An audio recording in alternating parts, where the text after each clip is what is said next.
We're back with the second section of the Alrighty. podcast. So, Awesome. Buck, I think we'll start out. Fuck, I just heard Survival and listen, great song. Yeah, man. You got some- Yeah, heard Survival, man. and it's stuck in my head. We're starting Yeah. we're starting the Malaysian branch of the Defects fan club now here. Buck. Good. Yeah. Some Good on Southeast you. Asian Yeah. fucking shit. Yeah, man. When we recorded that Survival, so we did in Berlin about 3 or 4 years ago. We were doing a wee tour of Germany, and these guys put us up in their studio, totally analog, no digital at all. Whoa. Okay. Nice. Yeah, all tapes, big tapes and stuff. So we recorded 3 tracks, which some guy in Australia is just about to release on a Happy single, days. 7-inch single.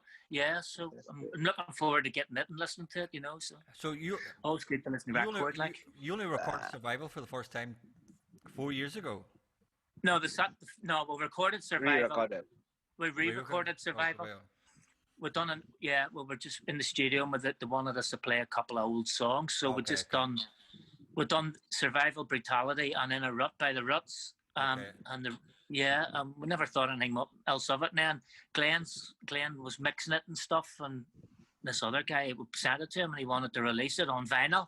He's only doing 150 copies on 7-inch vinyl. But who cares? It's final. That's what we want. Yeah, That's what we like, Yeah, exactly. that sort of thing. So I think we'll start talking about. I don't want to get too philosophical about the Harp Bar, but the Harp Bar was kind of like for most people back then, the kind of focal point of the Belfast punk scene. So probably I'll let you talk about it more. What does the Harp Bar mean to you guys, and what was it? Well, what was it? Well, the first time, the Harp Bar, obviously, it was as you say, a focal point. And the first time I went down, we couldn't get in because we were too young. They wouldn't let us in. You must be- They wouldn't let us in. We tried to get in, but they would not let us in. Right. The only first time we got in was when we supported Rudy. So because we were another great band, another great fucking band, like fucking. Yeah. Well, check it, Rudy. they basically lived round the corner from where I was growing up as a kid. In place, the drummer anyway lived in Summerhill opposite Stormont, the wee housing estate opposite Stormont, buildings there. Yeah. And they used to practice out the back in his garage, and we would have just sat outside. Sometimes we got in. Like, you can imagine kids, we're just kids. 12 and 13, but probably about this time. So we used to sit and listen to them rehearsing and what have you, and then get maybe sit on the roof, of the garage and stuff. I remember lying on the roof on a summer's day, just listening to Rudy rehearse below us, when we were young kids, So the first time I got into the harp was when we supported Rudy, So that was and when we got in, the first thing that hit me was the smell of it. I mean, we were young, we'd never really been in beer, we'd never really been in pubs or anything, But upstairs really did smell of smoke. Everybody smoked then in the bars. It stunk of piss and beer and tobacco and whatever else, but it was stinking. That was the first thing I can remember. It was up the stairs, you see, the harp, but it was a great wee place. Brilliant. Loved it, But it was dangerous to get to. I can remember because it's in Hill Street. Now, Hill Street's one of the fucking most plush places in Belfast. But back then, it was a fucking cobblestone street with no lighting. Pitch black. It's kind of like CBGB's. CBGB's was in the fucking in one of the. It was I think it was in the kind of like where all the meat. The Bowery, the meat packing district of the New York, and it was just where all the prostitutes and stuff like that hung out. Yeah. Now it's gentrified and it's all super expensive apartments and stuff like that there. But in the 70s, in the 70s it was a shithole. Like, it was a proper shithole. Yeah. Well, it sounds just like what Hill Street was like, But I can remember we'd had to get the bus down and got off and walked to Hill Street from the city hall. So you had to walk from the city hall, which was believe me, it was dangerous when you're a punk, and it was even worse when you're in Belfast in 1978, 79, 80. Yeah, but it was pretty mad, It's not just the Brits and the Brits, the Ra, the fucking. Everybody if you had to go was through like to get you. the spies wanted to fucking knock fucking of you. Every spies wanted to get you. Fucking spies. They're after us, But Buck, these guys have never experienced just getting punched because of the music you're into. These guys have privileged lives that these fucking Asian friends of mine have grown up and they've never been punched or been into music.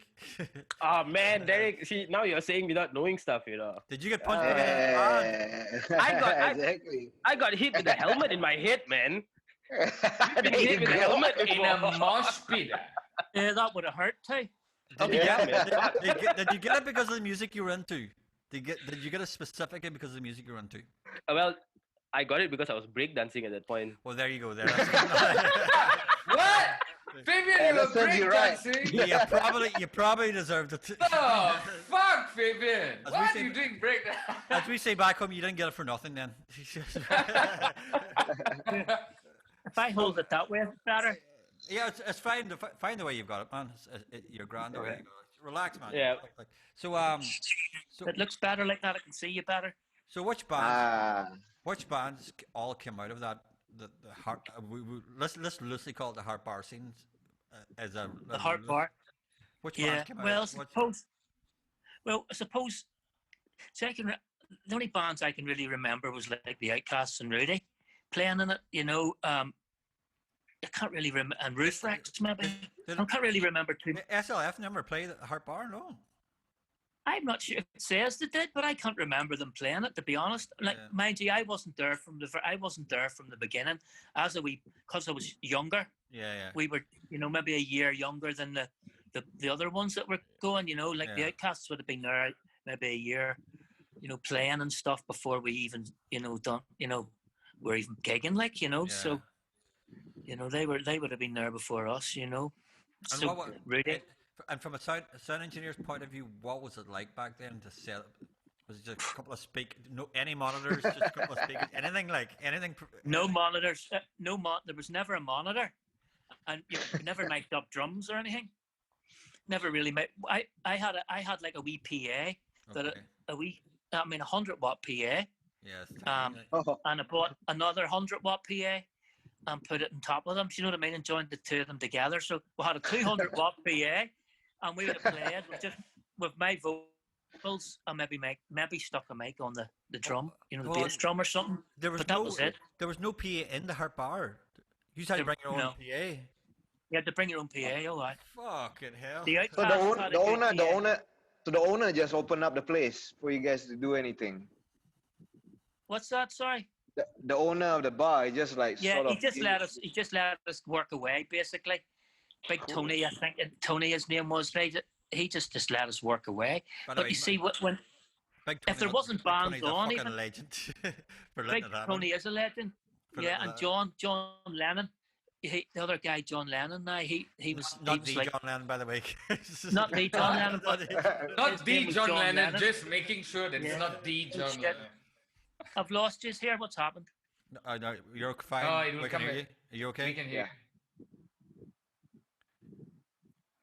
Have you got us? I think so, yeah. Can you hear us? Yeah, we can see you. Yeah, we can see you. We can see and hear you. Fine. Oh, yeah. Okay, cool. Don't worry. So you're saying if there weren't bands, what else would have had? There's nothing going on at the Harp Bar. Well, you see in the Harp, if there wasn't bands playing, there was people, the punks would have hung about downstairs. Yeah. And there was a really, really good jukebox, There was few hits on it, and people would have just put the money in and just listened to the jukebox, and played pool, and it was, so the Harp Bar, that's all it was, The Harp Bar was kind of like the voodoo of its day. Yeah, it was that. Yeah, the gigs were upstairs. Yep. Voodoo is the bar I used to work in prior to moving to Belfast, to Malaysia, and the best venue in Belfast. It's a fantastic venue. Fantastic, but it's all the gigs are upstairs and then downstairs is just anybody in the sort of alternative music, all metalheads, punks, we just all drink there.